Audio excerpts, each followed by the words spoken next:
Bueno, damos comienzo a la mesa redonda titulada Nuevas perspectivas en políticas de movilidad, una visión internacional. Será Marco Goyos, directora de AESLEME, la Asociación para el Estudio de la Lesión Medular Espinal, quien modere esta mesa redonda. Adelante, Mar, cuando quieras. Gracias. Bueno, pues en esta mesa vamos a debatir temas muy interesantes sobre la movilidad fundamentalmente urbana desde el punto de vista internacional. Por eso las personas que me acompañan y una persona que nos va a hablar desde Bogotá en vídeo, pues vamos a ver las distintas maneras de cómo las administraciones pues trabajamos en esta nueva movilidad en nuestras ciudades, cómo ha podido influir pues desde el teletrabajo, cómo ha podido influir todo el tema del sharing dentro de las ciudades, de las nuevas maneras de trasladarnos en las ciudades, cómo llegamos a este tema de la eficiencia energética, de menos combustible y los nuevos cambios, digamos, pues desde el coche eléctrico hasta el coche de hidrógeno. También la demanda en distribución modal que tenemos pues para traslado de mercancías, para todo el tema que tenemos ahora del aquí y ahora, de todo el tema de compra online, que eso hace que el sistema de puerta a puerta pues haga que se mueva mucho más medios de transporte, en furgoneta, en bicicleta, en moto o en patinete también, ¿no? Y la importancia de tomar unas políticas que agrupen a estos modelos de movilidad que cada vez son más, teniendo siempre el objetivo que el 2030 tenemos que ir todos hacia una movilidad tanto urbana como interurbana en el que hayamos conseguido en cada país esa reducción del 50% en víctimas mortales y en lesiones graves. Entonces, en esta mesa somos 4 personas, aunque una persona, como os digo, que es la persona que venía de Colombia, de Bogotá, no va a poder estar con nosotros y la vais a escuchar en vídeo, pero vamos a empezar la mesa redonda por mi derecha, por Rui Ribeiro, que es el presidente de la Autoridad de Segurança, ¿no es así? Seguridad Vial, sí. Seguridad Vial, en Portugal, y así vamos a tener una visión un poco de distintas ciudades de cómo cada uno ha resuelto el tema de la movilidad urbana, que si en el siglo XIX era un 2% las personas que vivían en núcleos urbanos, ahora somos más del 50% las personas que nos movemos en ámbitos urbanos. Y no olvidemos que el 2019, año de referencia para todo, más del 50% de las personas que fallecieron eran vulnerables. Sí es cierto que no todos eran en las ciudades, pero cuando hablamos de vulnerables es peatones, ciclistas, un patinete y sobre todo motoristas, que es quizá dentro de los vulnerables el problema que tenemos en un país como España, y el director de Transi sabe mucho más porque yo creo que el modelo de ciudad con motos es Barcelona. Yo no sé si hay otro sitio igual en todo el mundo, y eso hace que tengamos que estar muy atentos a los problemas y a las consecuencias que tiene. Yo creo que en esta mesa tiene que quedar muy, muy claro que vamos hacia una movilidad. Dentro de todas las S, para mí siempre es la seguridad, una movilidad segura, sostenible, saludable, y aquí me perdonáis, pero yo aquí como saludable incluyo más la bicicleta y como menos saludable y más insegura el patinete, y también accesible, porque no solo por las personas que tengan que usar una silla de ruedas, sino también porque vamos hacia una sociedad envejecida a nivel mundial. En Europa, dentro de 20 años, pues más del 20% de la población seremos personas mayores de 65 años.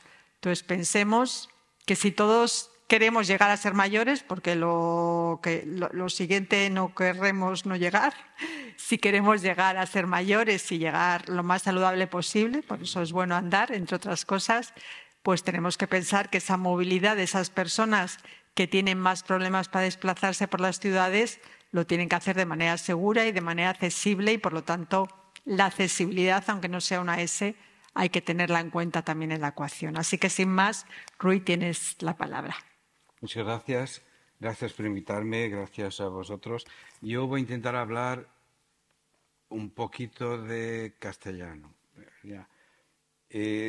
Pegué aquí unas notas para mí, están en portugués, entonces voy a hacerlo traducción y intentar hablar en español. Vamos a ver lo que sale.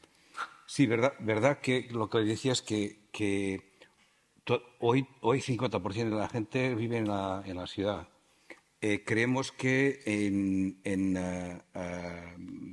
más o menos 80%, antes de 2050, 80% de la riqueza nacional del mundo se producirá en ciudades. Entonces, esto es una cosa que es importante, es que para la seguridad vial, para la movilidad, no podemos olvidar la ciudad. La ciudad va a ser la cosa más importante. Y lo que pasa es que tenemos un cambio de la mentalidad de moverse en la ciudad.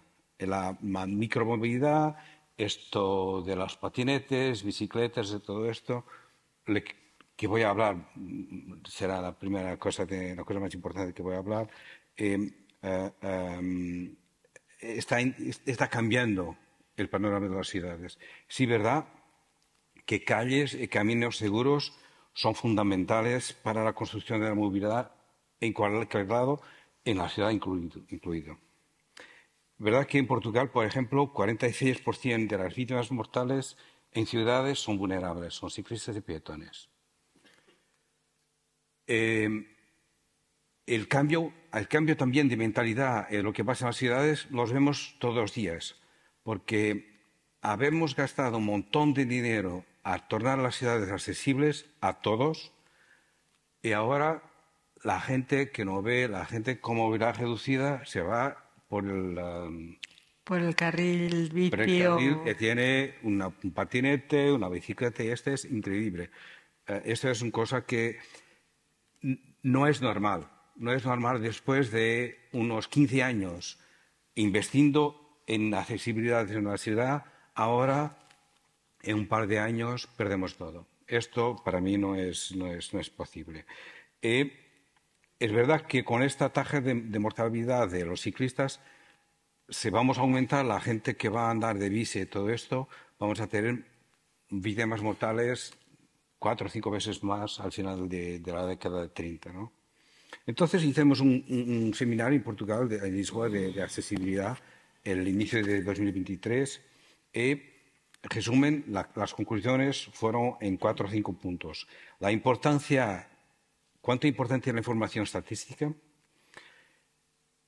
Que debemos de ciudades seguras y velocidades seguras, municipios y operadores de patinetes, utilizadores seguros y vehículos seguros. Yo voy a resumir lo que quiero decir con esto. Importancia de la información estadística.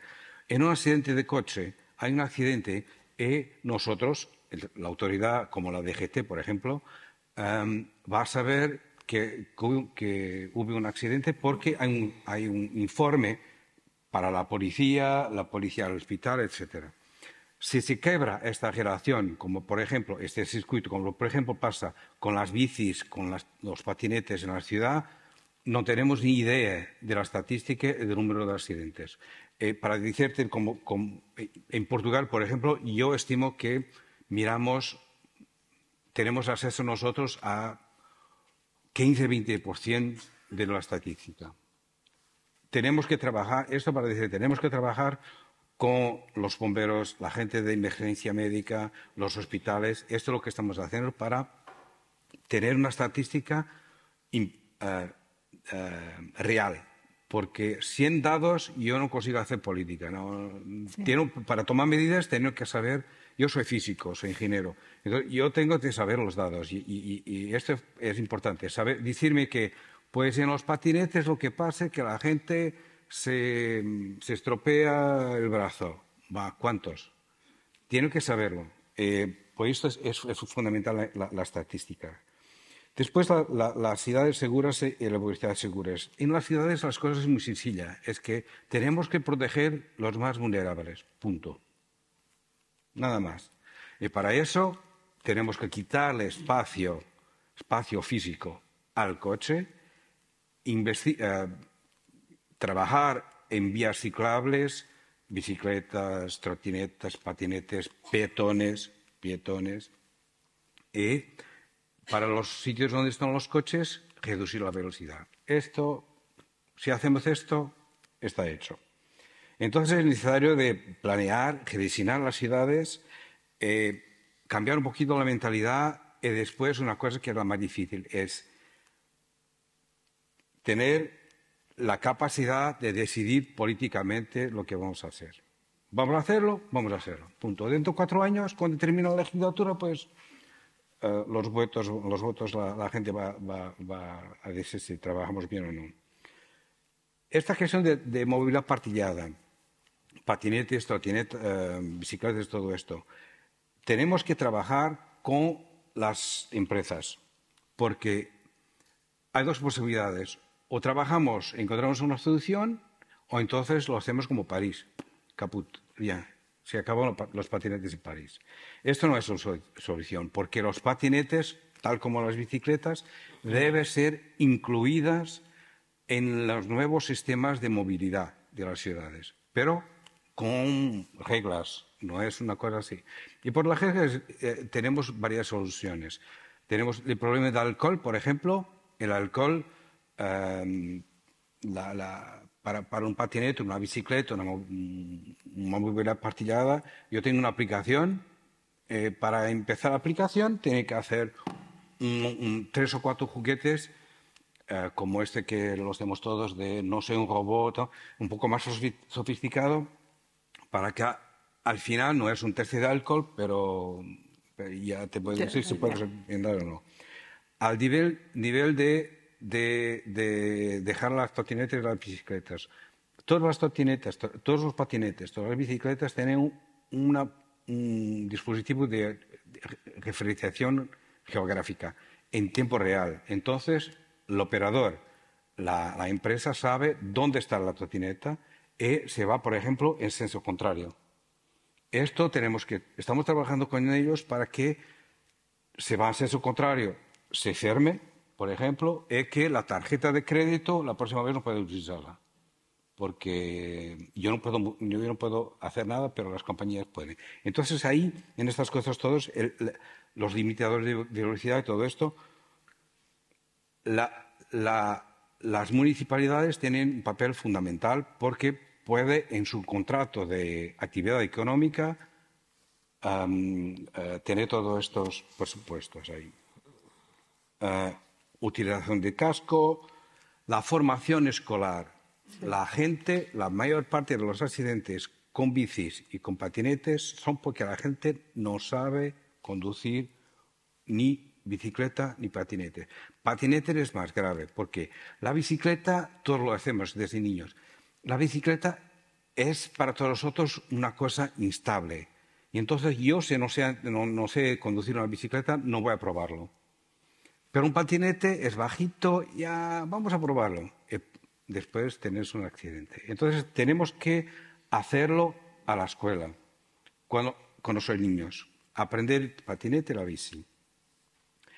También la formación y la educación de los conductores de coche para saber compartir espacio en la calle con estas nuevas cosas de movilidad. Y quería solo decir dos o tres cosas interesantes. Esto de un estudio inglés, con 14,5 millones de kilómetros y 23.000 patinetes. La mayoría de los accidentes son por gente inexperiente. Error de conducción. La tasa de víctimas de las patinetes por kilómetro es 3 veces más alta que las bicicletas. Y una cosa interesante que tú le decías, la distancia media cuando utilizas un patinete es de 2 cualquier cosa kilómetros, 14 minutos de viaje en medio. Entonces te contestaron a la gente, Si no hubiera patinetes, ¿lo que hacías tú? Andar. Yo, 42% andar a pie. Y los otros 10% en bici. Entonces, es un error pensar que el patinete es una cosa buena para la salud. No, no, no, no, no es. Nosotros en Portugal hicimos un estudio también que sí, es verdad que hay ganos, hay interés en términos de ecología, no en emisión de CO2 y todo esto, pero los accidentes, el valor que cuesta la sociedad a todos nosotros contribuyentes, los accidentes de patinetes, está mucho, mucho más alto que lo que ganamos económicamente con todo el resto. Y esto es importante decirlo.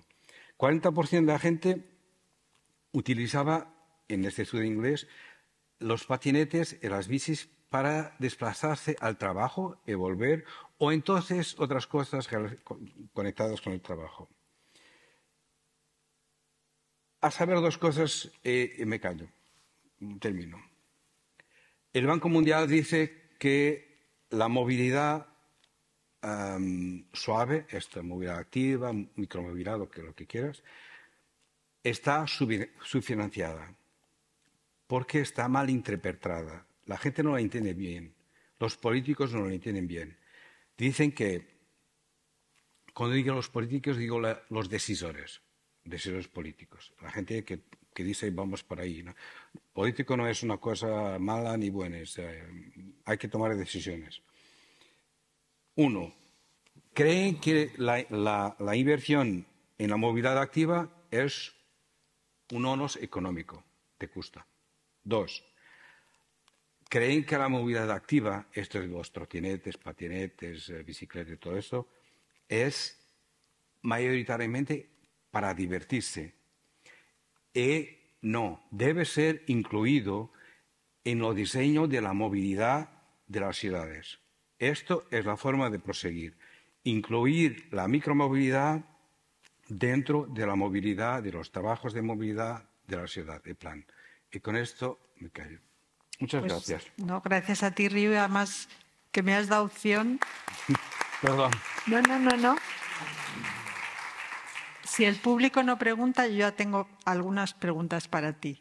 Bueno, ahora la segunda persona que debería estar aquí, pero que no ha podido venir desde Bogotá y que va a comunicarse con nosotros a través de un vídeo es Dayanira Ávila, que es la secretaria de Movilidad de la Alcaldía Mayor de Bogotá. Así que si entra vídeo de Dayanira, por favor.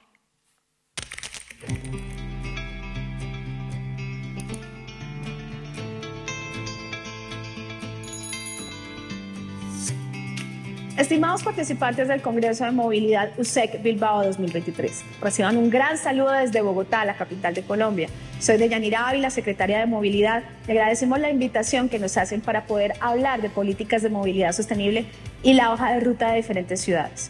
Queremos contarles que Bogotá está sufriendo una transformación. Estamos apostando a un gran plan de infraestructura para el transporte público, de una movilidad sostenible, del corazón de la movilidad que es el peatón. Y de esta manera, cuidar a los que nos cuidan, cuidar a los bogotanos. Somos el soporte del sistema de cuidado de esta ciudad. Agradecemos la oportunidad de poder dar esta charla en esta mesa redonda a través de las diferentes políticas que tenemos implementadas en nuestra ciudad y en nuestra región. Y como parte de estas políticas es necesario arrancar por lo más grande, por la región. Bogotá hace parte del COMPES 4034 de 2021, el Plan Integral de Movilidad Bogotá-Cundinamarca, en el cual condensamos y hacemos una integración de todo nuestro sistema de transporte público a través de una movilidad sostenible. Adicionalmente, le apostamos a los viajes en bicicleta, a poder hacerlo de manera más sostenible, y se suma un gran componente, la logística y la carga de la ciudad. Por eso desarrollamos un gran plan de infraestructura en este COMPES, donde tenemos condensada nuestra segunda línea de metro. Adicionalmente se suman el Regiotram del Norte, se suma la intervención de la calle 13, y adicionalmente la extensión de la troncal Cal. Y para completar este gran proyecto de obras se suma la extensión de la primera línea de metro de Bogotá. Toda esta infraestructura que conectará la región con la ciudad permitirá mejorar los viajes y a su vez la carga en la ciudad. ¿Y cómo completamos esta integración regional? A través de nuestro plan de ordenamiento territorial, nuestro decreto 555, en el cual Bogotá reverdece. Le apuesta a la transformación de la ciudad, principalmente a través de la descarbonización del transporte público. Por eso Bogotá le apuesta a este gran plan de infraestructura. Vamos a tener 7 cables en la ciudad, 3 líneas de metro, 22 corredores verdes de alta y media capacidad en donde se van a mover nuestros buses eléctricos completamente. Esta transformación ayudará a la transformación de las escalas para cada una de los componentes de la ciudad. Adicionalmente, tenemos un gran componente de movilidad sostenible. El peatón se vuelve el corazón de la movilidad de la ciudad proximidad.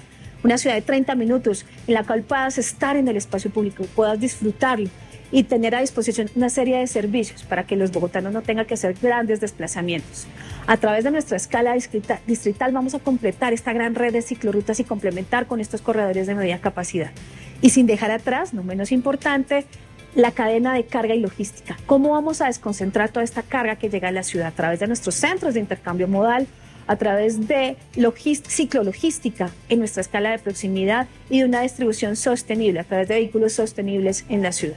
Esta es la gran apuesta que le hacemos al ordenamiento de Bogotá. En 2035 vamos a tener una ciudad transformada, un sistema de movilidad que sirva de soporte al sistema del cuidado para que más mujeres podamos andar mucho más seguras, tranquilas y haciendo accesible el transporte público y para que todos los bogotanos puedan disfrutar del espacio público, del mejor uso de la bicicleta en la ciudad. Y no solo nos quedamos ahí. Si bien Bogotá cuenta con su plan de ordenamiento territorial, Bogotá reverdece y está a puertas de adoptar su plan maestro de movilidad. Generamos instrumentos de política superior muy encima de estos planes. Estos instrumentos se llaman los COMPES. En el COMPES adoptamos la política pública de la bicicleta desde el 2021 y hasta el 2039. Bogotá cuenta con una hoja clara de ruta para seguir a través de 38 proyectos que le apuntan a generar servicios y calidad de viaje a los más de 1.200.000 viajes que se mueven todos los días en bicicleta en nuestra ciudad y que entran y salen de la Bogotá región. Nos enfocamos en componentes tan relevantes como la infraestructura, mejorando y ampliando todas nuestras redes de ciclorrutas, los más de 660 kilómetros que tenemos en la ciudad, apostándole a mejorar los servicios complementarios a través de ciclotalleres y los más de 50.000 cupos que tenemos de cicloparqueaderos, generando un sistema de bicicletas compartidas que hoy tenemos ya es un gran éxito en la ciudad y el cual vamos a ampliar para el resto de Bogotá. Generando programas de cambio cultural y de promoción del uso de la bicicleta, incentivando a estas primeras infancias a que se muevan a través de la bici, especialmente nuestros programas como Al Colegio en Bici, que mueven más de 1 millón de niños todos los días, desde sus casas hasta el colegio en bicicleta. A esto tiene un gran componente y se suma un gran componente transversal de seguridad. Generando infraestructura, generando servicios complementarios, qué mejor que sumar la seguridad para que estos viajes estén tranquilos y se puedan hacer por toda Bogotá. También esta ciudad cuidadora le apuesta a los viajes de las mujeres. Por eso vamos a incrementar nuestra partición modal para que más mujeres se muevan en bicicleta. Y cierran esta gran política a través de Bogotá, polo empresarial de la bicicleta. Nos vamos a convertir en los primeros generadores de la industria de la bici en Colombia. Todos estos componentes se suman para que Bogotá se siga consolidando como la capital mundial de la bici. Y no solo nos quedamos en la política pública de la bici, Bogotá le apuesta a la transformación energética. Por eso en este 2023, a través de un COMPES, adoptamos la política de cero y bajas emisiones, en la cual nos proyectamos a 2040 a hacer la migración de todas nuestras flotas a cero y bajas. Bogotá ya arrancó con la tarea, tiene la segunda flota eléctrica más grande después de la de China, con 1.485 buses. A 2040 nuestra flota de buses será 100% cero y bajas. Adicionalmente, migraremos todas las flotas oficiales de todas las entidades, la flota escolar, y de manera especial haremos una migración de todos los vehículos privados, tanto carros como motos, los cuales arrancarán con unas restricciones en temas de registro en la ciudad y le apostamos a que estas flotas también migren a ser eléctricas. Sin dejar atrás y teniendo claro que en Bogotá uno de los sectores que más contamina es el sector transporte y especialmente el sector carga, aportando el 48% de gases de efecto invernadero y el 43% de PM2.5, material que genera las mayores infecciones respiratorias, Bogotá también va a generar este cambio en esta flota de carga. Primero que todo, como lo vimos en nuestro plan de movilidad, generando la desconcentración y la migración de vehículos a través de las escalas de la ciudad.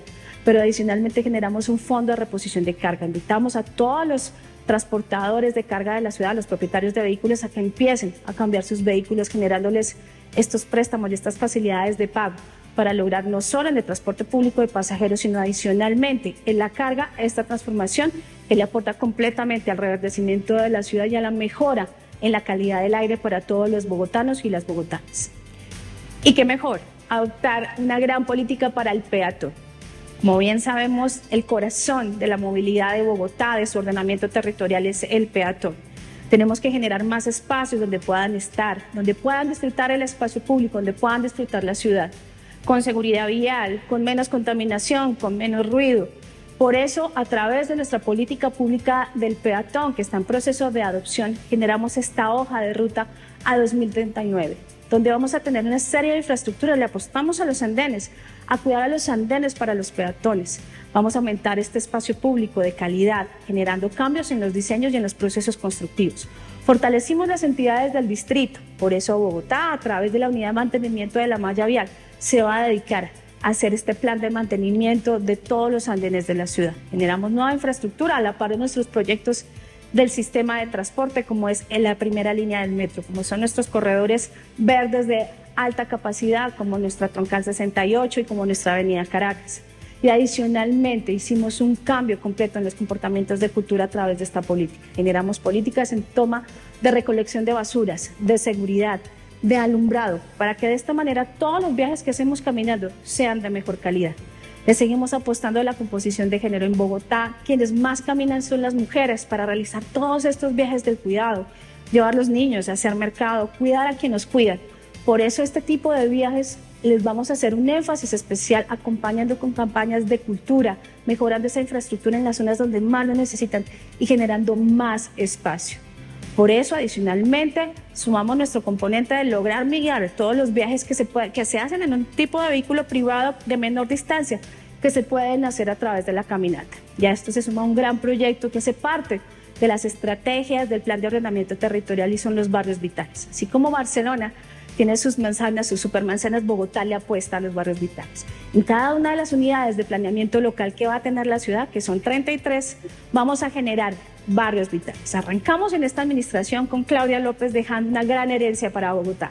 5 barrios vitales, espacios en la escala de proximidad donde la gente pueda estar, donde pueda descansar, donde tenga una serie de ofertas de servicios públicos, donde nos enlacemos a las manzanas del cuidado, donde las mujeres y cuidadores puedan llegar a aprender, a educarse, a descansar, a que puedan dejar a las personas que cuidan para que la ciudad se encargue de cuidarlos mientras que ellos desarrollan otras actividades y que mejor hacerlo a través de la caminata, teniendo unas zonas tranquilas y pacificadas. Esos son los barrios vitales para Bogotá. Dejamos 5 espectaculares en urbanismo táctico y la ciudad se proyecta al cierre de su plan de ordenamiento territorial a 2035 a tener 33, con una infraestructura gruesa, con subterranización de redes, con reverdecimiento de la ciudad.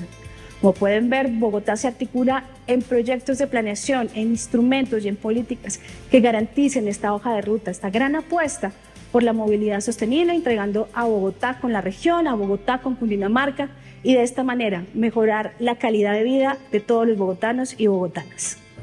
Esperamos que estas conversaciones generen ideas inspiradoras y que permitan enfocarnos en una movilidad sostenible para mejorar la calidad de vida de todos los ciudadanos. Muchas gracias.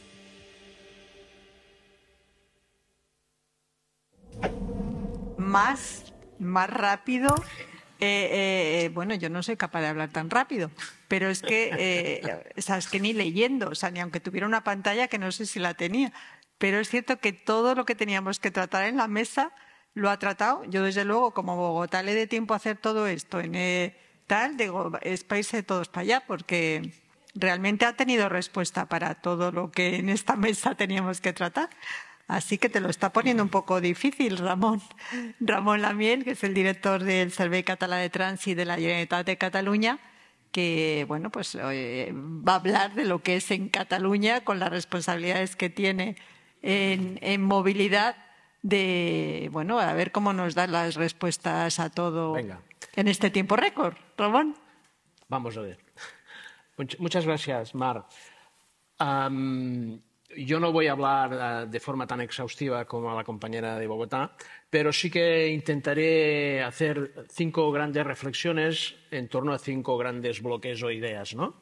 Y ir salpicando de ejemplos estas reflexiones o ideas, salpicándolo de ejemplos y de políticas públicas que se están llevando a cabo en Cataluña y desde el Servei Català de Trànsit, ¿no? Bueno, pues estamos en emergencia climática, estamos en clara emergencia climática. No hay que ser apocalípticos, simplemente hay que conocer que estamos en esta emergencia climática, no en riesgo, en emergencia, y actuar. ¿Y eso en qué afecta al tráfico? Voy a demostrar que afecta y mucho al tráfico también. Y nos estamos encontrando afectaciones en lo que conocíamos como tráfico en general en Cataluña, pero me imagino en Europa, y que son fruto estas afectaciones de esta emergencia climática. Voy a detallarlo. Hay 3 grandes temas que, como emergencia climática, nos deben interesar como autoridad del tráfico. Uno es la reducción de CO2. Es una materia básica de interés. Ahí podemos tener 2 estrategias, el vehículo eléctrico o quitar vehículos de la vía interurbana y de la vía urbana. Trabajamos estas 2 estrategias. Las emisiones de óxidos de nitrógeno, de partículas en suspensión y otro tipo de emisiones. Eso también nos interesa. Están las zonas de bajas emisiones. Parece ser que habrá algún retroceso. Nosotros tenemos proyectos en ámbito interurbano para actuar en caso de que haya algún retroceso, porque creemos que es de interés. Estas también son víctimas de segunda o tercera generación del tráfico, las víctimas de las emisiones. Y luego están las víctimas en sí que nos interesan y la seguridad vial, que es la que es nuestro corazón del negocio, ¿no? Básicamente nuestra finalidad última y misión última es la reducción de las víctimas de tráfico y la reducción hasta 0 en el 2050 o hasta la mitad en el 2030. Reducciones que van acompañadas también en el 2030 por objetivos de reducciones de emisiones, ¿no? Dicho todo esto, voy a demostrar cómo nos afecta un poco al tráfico esto de la emergencia climática. Pero una primera frase que me gustaría decir y que enlaza con la presentación que hacías, Mar, es: nosotros no entendemos la sostenibilidad sin seguridad viaria y no entendemos la seguridad viaria sin sostenibilidad. Son conceptos que van intrínsecamente unidos, porque si no, no vamos a conseguir los objetivos que nos hemos marcado. Y hablando de cómo afecta esta crisis climática, voy a poner tres ejemplos y al tráfico. La biodiversidad, toda esta alteración de la biodiversidad. En Cataluña tenemos un problema muy importante, creo que en el resto del Estado también, en torno a algunas poblaciones de animales. El 30% de accidentes en la vía interurbana son ya por irrupción de fauna en la carretera. El 30% y en algunas zonas de Cataluña hasta el 60%. Del conjunto de accidentes con víctimas y sin víctimas. Por lo tanto, esta afectación de la biodiversidad, estas poblaciones incrementándose, son fruto también de algunas alteraciones del clima y del biotopo, en cierta manera, ¿no? La sequía. La sequía parece que no puede afectar el tráfico, pues sí, la sequía afecta al tráfico. Conducir a unas temperaturas, cuando se producen estos episodios de sequía, conducir a unas temperaturas tan elevadas son como conducir borracho, prácticamente. Hemos tenido golpes de calor en motoristas que han tenido que ser asistidos y hemos tenido que pensar también estrategias para ciclistas y motoristas, estar en torno a rutas seguras y rutas protegidas, rutas refugio para estos golpes de calor o estas temperaturas elevadas. Y nos estamos planteando restringir zonas cuando el golpe de calor o cuando el efecto sequía sea muy potente. Y luego están las inundaciones. La semana pasada tuvimos inundaciones en una vía neurálgica y estratégica, que es la P7, y que, fruto de estas inundaciones, tuvimos una afectación importantísima y, por suerte, no tuvimos especiales accidentes, pero tuvimos una afectación muy importante. Es decir, la crisis climática impacta. Debemos buscar soluciones. Ahora las voy a relatar. Una primera idea que quería trasladar es hablar de plasticidad.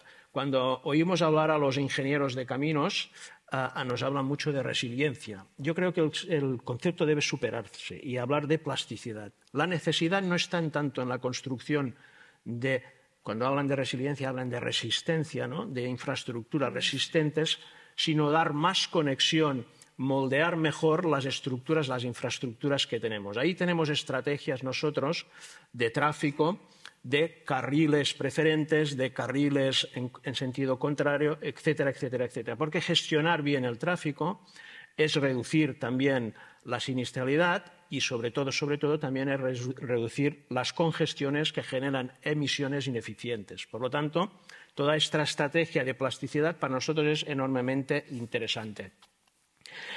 Pero la plasticidad no solo la contemplamos en las infraestructuras. La plasticidad, tomando como ejemplo la plasticidad de la ciencia del cerebro, que está en auge, muy de moda estas últimas décadas, es mayor formación, mayor educación, mejor formación, mejor educación del conductor. Esto no es física de fluidos, lo del tráfico, a pesar de que sea un fluido magmático, porque hay unas personas que conducen cada molécula de tráfico y, por lo tanto, debemos actuar sobre sus conductas.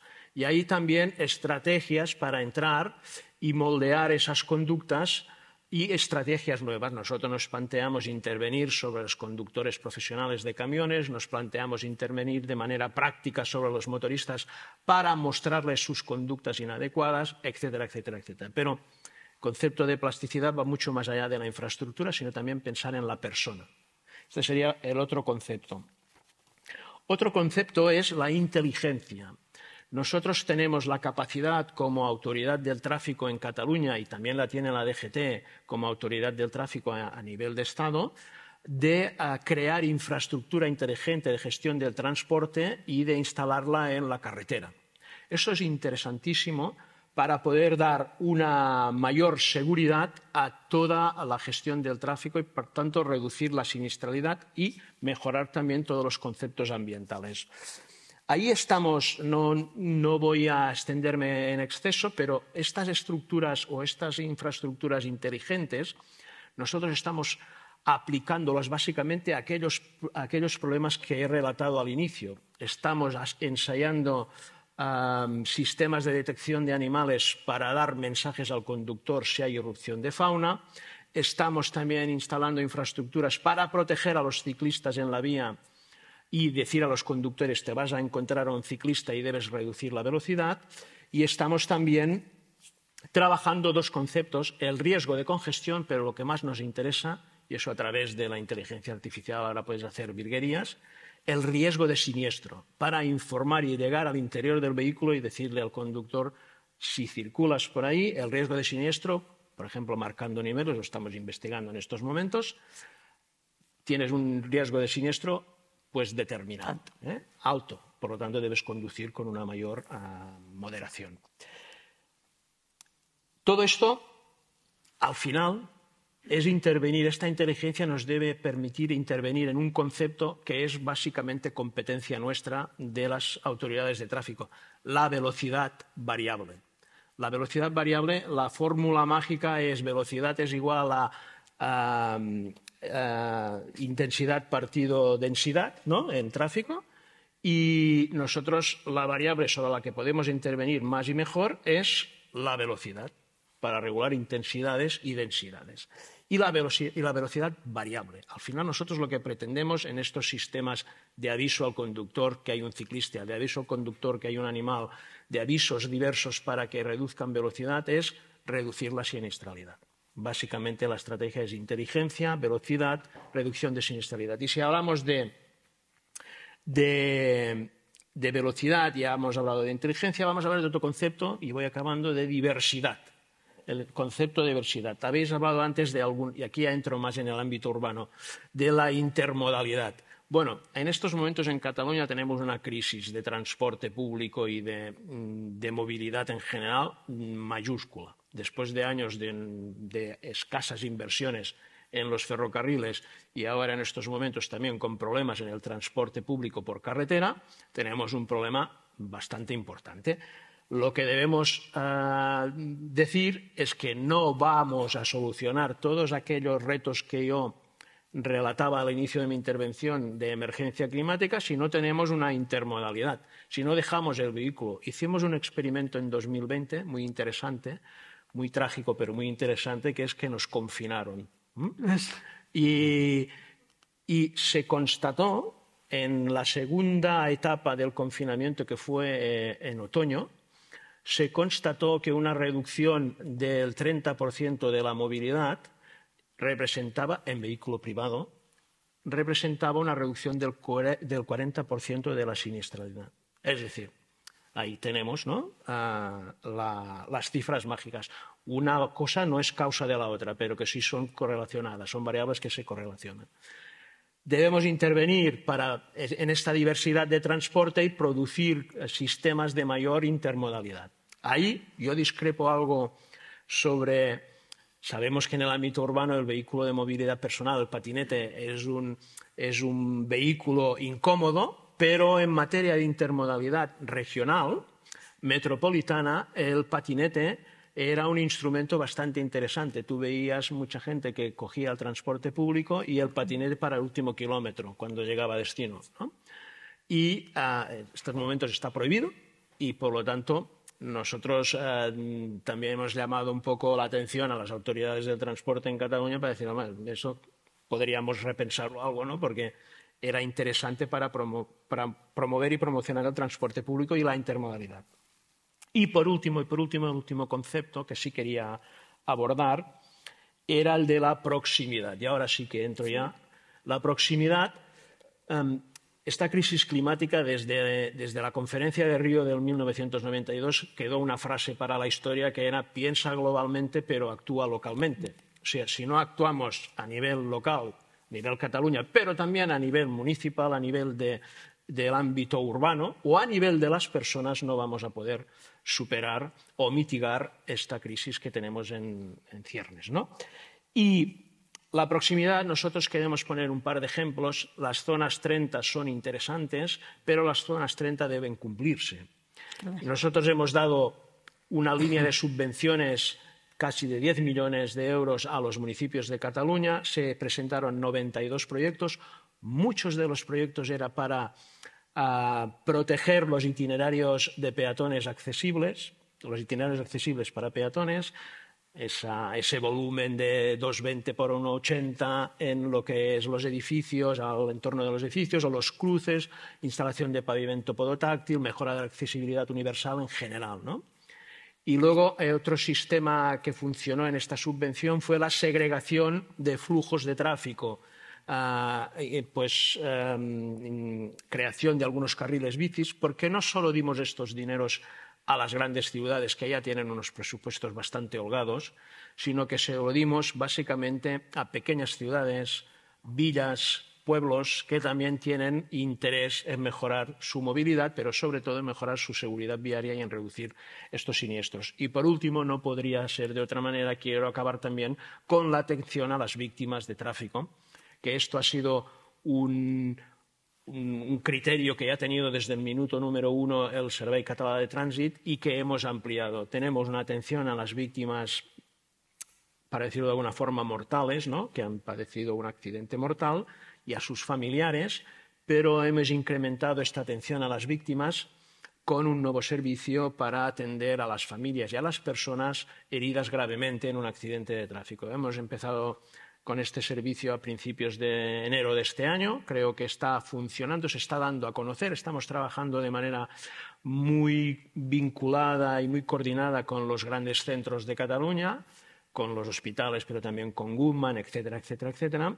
Y es para dar atención social a la persona, para promover la autonomía personal de estas personas que han quedado gravemente heridas, pero trabajamos su entorno personal, su movilidad, su accesibilidad.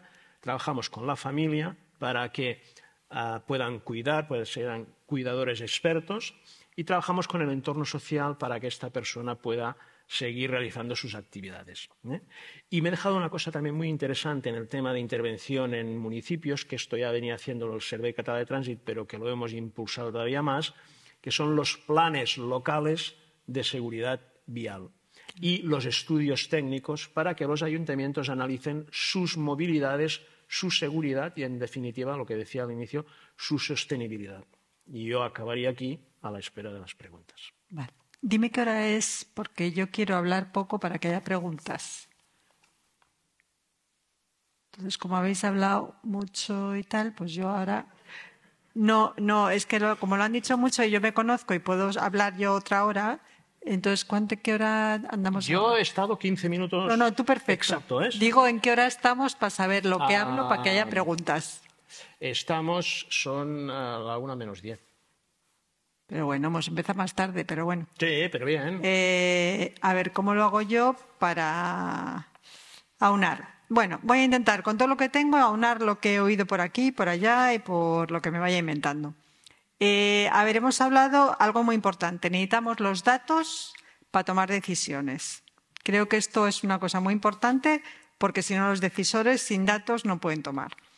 La movilidad segura, sostenible, saludable, accesible necesita una planificación. Y aquí hay dos cosas que me gustan mucho. Una, que la educación y la formación son fundamentales, no solo cuando te saques el carnet de conducir, que requiere una licencia. Sí, no, yo creo que hasta tendría que haber un carnet de peatón, porque a veces los peatones, que por desgracia son los más vulnerables, no tienen aprendido que hay veces que el semáforo está para pasar cuando tienen que pasar y los lugares por los que tienen que pasar. O sea, que es decir, que lo que sí notamos es que los incumplimientos de los vulnerables, peatones, ciclistas y patinetes, es muy abundante, lo cual quiere decir que la educación, concienciación, tiene que ser continuada en el tiempo. Porque al final lo que hacemos es compartir espacios. O sea, en una ciudad tenemos que compartir aceras y las calles, las carreteras. ¿Qué ocurre en las aceras? Pues que en las aceras hemos ido metiendo cosas. Antes solo había mobiliario urbano, luego se podían aparcar las motos, luego ya se pueden medio aparcar o tirar las bicicletas y los patinetes cuando no hay lugares determinados para ellos.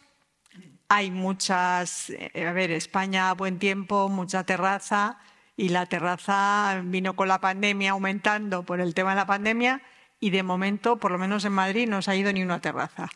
Y claro, llega un momento en que el peatón tiene que ir esquivando un poco todo. Ya no te digo si el peatón va en silla, hay que hacer zigzag para moverte. Con lo cual, ese espacio que hay que compartir en la acera, pues también ocurre igual en la carretera. Si queremos que el transporte público sea bueno y funcione, pues hay que separarle un poco para que tenga esa posibilidad de ir más rápido y sea frecuente y la gente lo use. Con la pandemia disminuyó el uso del transporte público. Ahora con las bonificaciones, por lo menos en Madrid, el transporte público ha tenido una subida muy, bueno, claro, en cuanto cuesta menos y la gasolina está cara, pues A más B, más transporte público. Con lo cual, esto es importante. Entonces, lo que tenemos que aprender es, por una parte, a convivir el autobús con las mercancías, porque antes llevaban las mercancías a un gran centro comercial o para llevar los abastos de alimentación, pero es que ahora el tema, que bueno, ya venía, pero claro, con el tema de la pandemia ha habido dos cosas buenas. El teletrabajo ha hecho que se muevan menos coches, no hay 100% teletrabajo como en época de pandemia, pero sí que en muchas empresas y determinados trabajos hay 2 o 3 días que mucha gente trabaja en casa. Eso hace que disminuyamos el transporte privado o el transporte público, por tanto que pueda haber menos contaminación y pueda ser más sostenible en la medida que hay personas que trabajan desde casa, ¿no? Esa parte es buena. Pero luego está la parte de que ya en vez de ir al comercio o ir a hacer la compra, pues todo lo pedimos online. ¿Y eso qué quiere decir? Moviéndose un montón de vehículos desde ciertos límites para traernos de puerta a puerta, pues un día un cepillo de dientes y al día siguiente una camiseta, porque no se nos ocurre comprar lo mismo en un día para que nos lo traigan todo junto. Con lo cual es moverse constantemente, más vehículos y ese transporte, a veces es en furgoneta, a veces es en moto, a veces es en bici y a veces es en patinete. Incluso las comidas, ya no queremos cocinar, venga, ya hay aplicaciones para que me lo traigan en el momento y volvemos a meter a transportes pequeños moviéndose con esto. Yo no sé para qué me apunto nada, si luego nunca digo nada de lo que me apunto, pero bueno, esta soy yo. ¿Qué es lo más importante? Creo que lo has dicho, la intermodalidad es fundamental, porque la manera en que uno pueda coger un cercanías, luego pueda coger un metro, autobús, todo demás, pueda meter ese patinete que es suyo o que puede coger y pueda hacer el último kilómetro, pues eso nos hace que podamos de alguna manera utilizar todos los transportes, pero no a costa de andar, que de verdad andar es saludable. Es que, como bien decías, es que hemos cambiado, no es que el patinete le hayamos quitado el coche, es que, si lo has hablado con Pere, que has estado hace poco con él, te dirá, no, es que casi todos los que andaban ahora usan el patinete para 1 o 2 kilómetros. O sea, que vamos a andar un poquito, si es que tampoco se tarda mucho más. Y además es algo que sí que me gustaría preguntar, y yo no sé si callarme y preguntar. A ver, en el tema de... Son vehículos, tanto la bicicleta como el patinete. Hay partes reglamentadas con obligaciones. ¿Por qué no se cumplen? De momento no tienen ninguna formación obligatoria en el usuario de patinete ni el de bicicleta. ¿Por qué no se bajan cuando pasan por un paso de cebra? ¿Por qué algunos siguen yendo por la acera? ¿Por qué siguen yendo con cascos? ¿O por qué a veces vemos a 2 cuando eso está prohibido? Es cierto que no puede haber una policía en cada esquina, porque verdad que eso es imposible de asumir para estar persiguiendo al patinete o a la bici que no cumple. Y aunque haya multa, ¿qué faltaría? Pues yo no sé si vendrá con el nuevo reglamento, ojalá, pues que haya la posibilidad, por supuesto, de uso de casco en este tipo de usuarios, un seguro de responsabilidad civil obligatorio, algún tipo de matrícula o registro, como ocurre en otros países, para que alguien pueda registrar que ese usuario que no es, que lo haya en sharing, que es más fácil saber quién lo usó, quién era el usuario, pues esos que lo tienen en propiedad, pues podamos saber quién es, porque la policía no va a ir detrás corriendo, ¿no? Entonces, es importante que cumplan y para eso es importante lo que habéis dicho los dos, mucha educación y mucha formación. Y yo creo que más o menos, no sé si he dicho todo, ¿no? Pero como sí que me gustaría que me dijerais cómo haríamos, porque yo creo que al final es un tema de respeto, de empatía, de compartir, de intermodalidad y ver las ventajas que tiene, pues como hemos dicho, el teletrabajo, los inconvenientes del e-commerce, pero ver un poco cómo somos capaces de que esa movilidad que hemos dicho que debe ser segura, sostenible, saludable y demás, ya no es cumplir la agenda de reducción al 50%.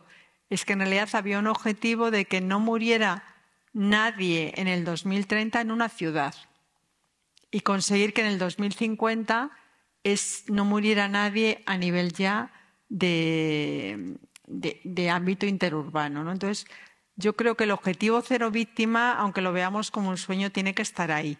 Entonces, yo sí que me gustaría hacer una pregunta, por lo menos a vosotros dos, que me dijerais cómo hacemos para entre carriles segregados, no segregados y que convivamos, que me dierais un apunte de si tuvierais que escoger algo a nivel de responsabilidad que tenéis ambos, ¿qué haríais para lograr esa convivencia entre todos?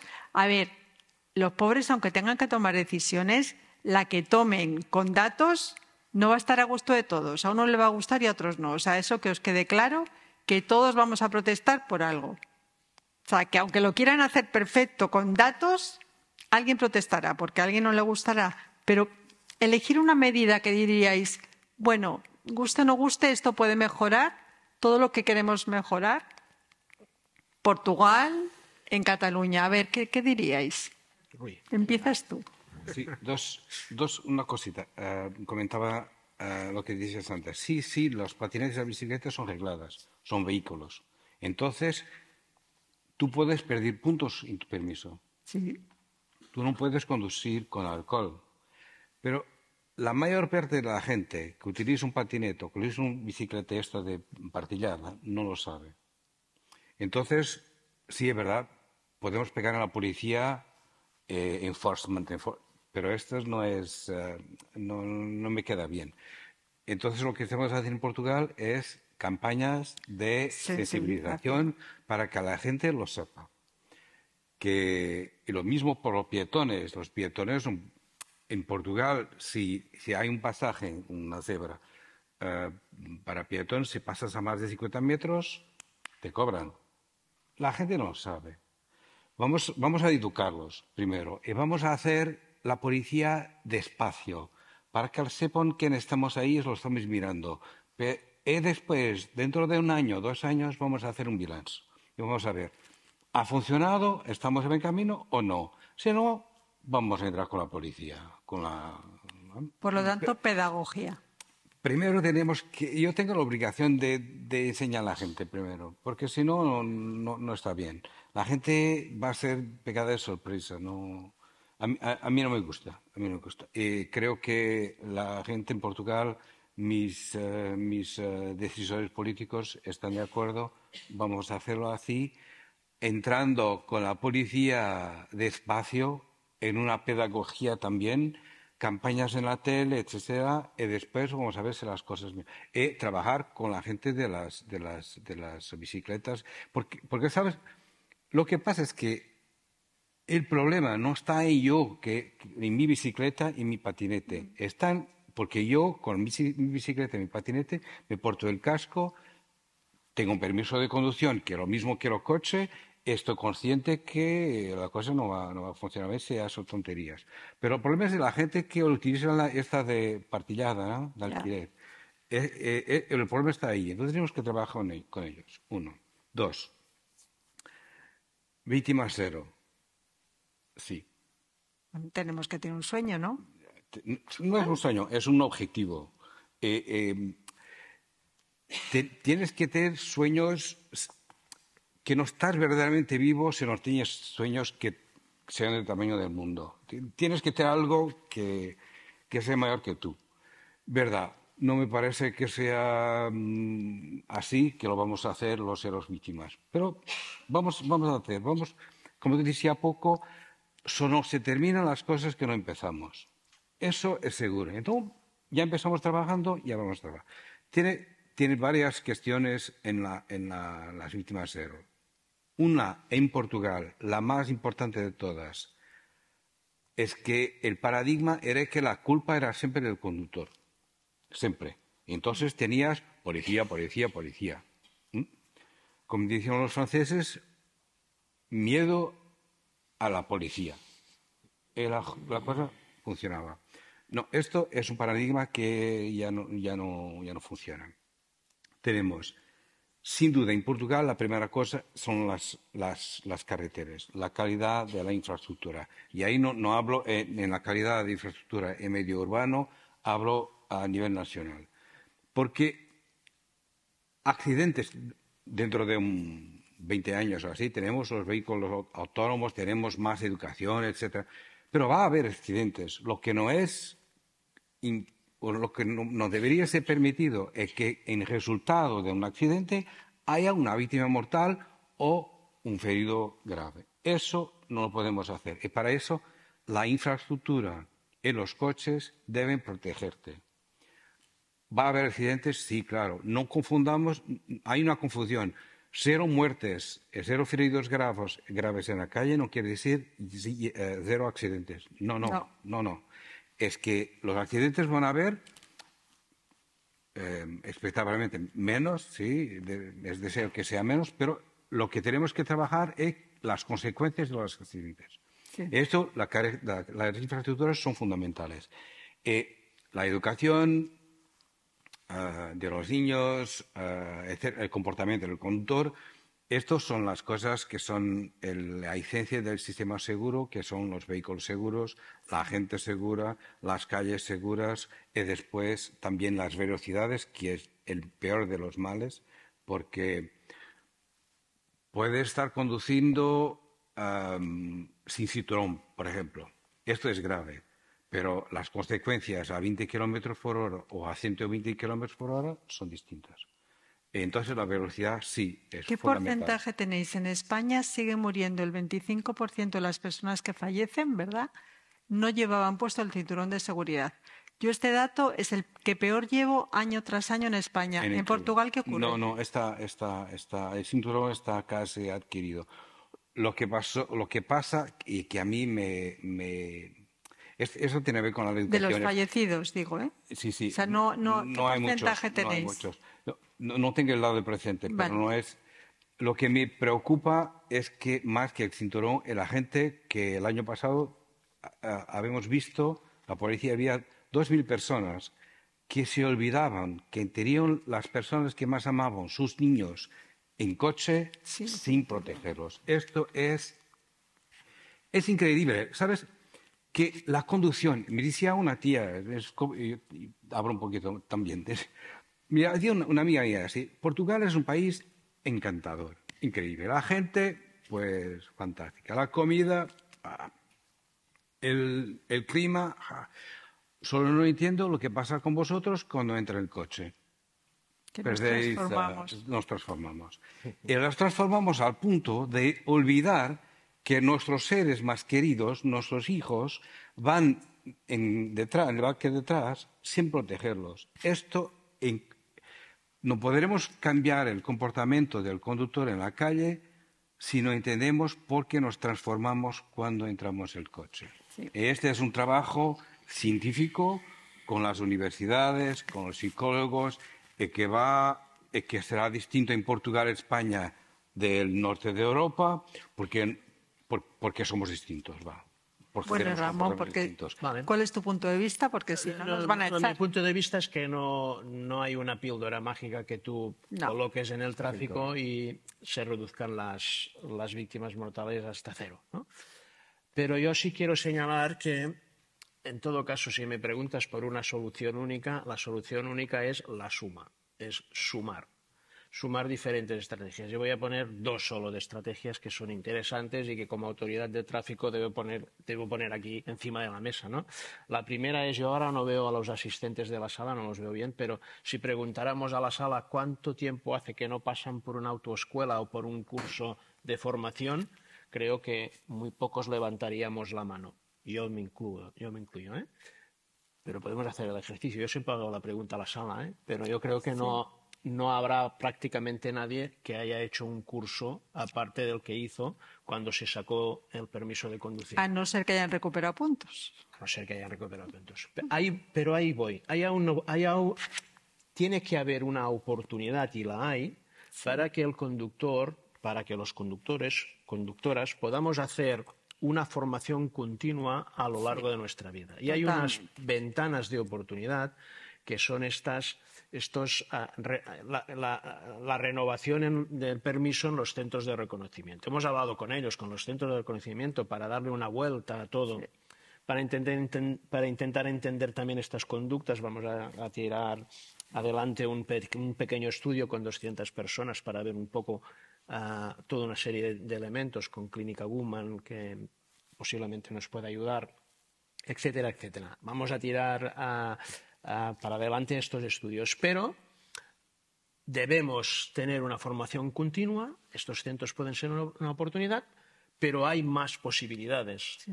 Muchos cursos que no son oficiales, pero que son oficiosos, muchas posibilidades que nosotros damos como autoridad de tráfico, deberíamos poder extenderlas más, ¿no? A los motoristas. Y formaciones eminentemente prácticas. El conductor debe tener formación eminentemente prácticas y de novedades, las ayudas a la conducción. Sí. Nos ponemos ante un volante y nos cuesta entender cómo es el automóvil de hoy en día, ¿no? Han aparecido unas rotondas que probablemente no todos utilizamos correctamente, estas rotondas distribuidoras del tráfico, etcétera, etcétera, ¿no? Y luego, si me preguntas dentro de esta suma, el otro factor que yo sumaría es el control, ¿no? Okay.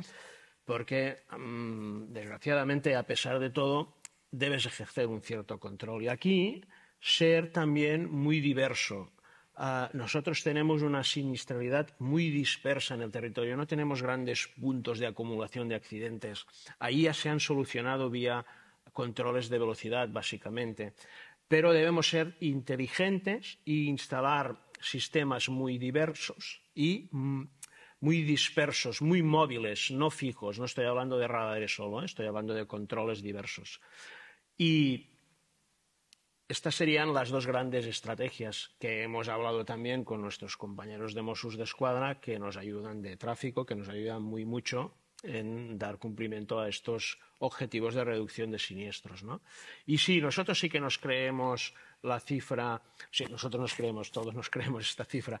Nosotros contemplamos este horizonte del 2050, pero nos creemos muy mucho a la cifra de reducción del 50% en el 2030. Ahora estamos en 150, estamos, o sea, en el 2022 reducimos un 10% la cifra de siniestros del 2019, que es el punto de partida. Deberíamos reducir respecto al 19 este 50% en el 2030. La reducción del 10% que conseguimos el año 22 representa pasar de 175 personas víctimas mortales a 157. Pero pasar al 50% de reducción deberíamos estar, trágicamente, deberíamos estar en menos de 80 o menos de 90 personas muertas, ¿no? Eso va a ser muy complicado. Por eso la estrategia de la píldora es la suma. Sí, yo siempre digo, y con esto acabamos, creo que ayer lo comenté también, hay que sumar para restar. Y esto quiere decir que aunque estemos ante decisores políticos o decisores públicos, ellos tienen que apoyarse también, como lo hacen, con sociedad civil, con universidades, con hospitales, porque entre todos, policías municipales, servicios de emergencia, todos sumamos para restar víctimas. Y quiero que os quedéis con dos palabras. Hablamos de que la movilidad es fundamental en nuestras ciudades y en nuestras vidas, pero pensemos que los problemas de movilidad no es solo congestión. Es que tras un siniestro, a pesar del modelo de seguro de coches y carreteras que perdonan, el error humano, por falta de formación, por falta de atención por el móvil, por cualquier causa, todos podemos tener un siniestro vial. Y la consecuencia del siniestro vial puede ser que nosotros, un familiar o alguien que queramos, o bien fallezca o quede con heridas graves o lesiones como la mía para el resto de su vida. Entonces pensemos que a todos nos puede pasar, pero que todos juntos lo podemos conseguir, porque no sirve de nada que ellos tomen buenas decisiones si el ciudadano hace caso omiso de las recomendaciones, las píldoras de sensibilización, los datos que nos dan de las consecuencias de beber o de ir rápido o de usar el móvil en el coche, y seguimos haciéndolo. Así que, por favor, todos sumemos para restar víctimas. Gracias a todos por vuestra atención.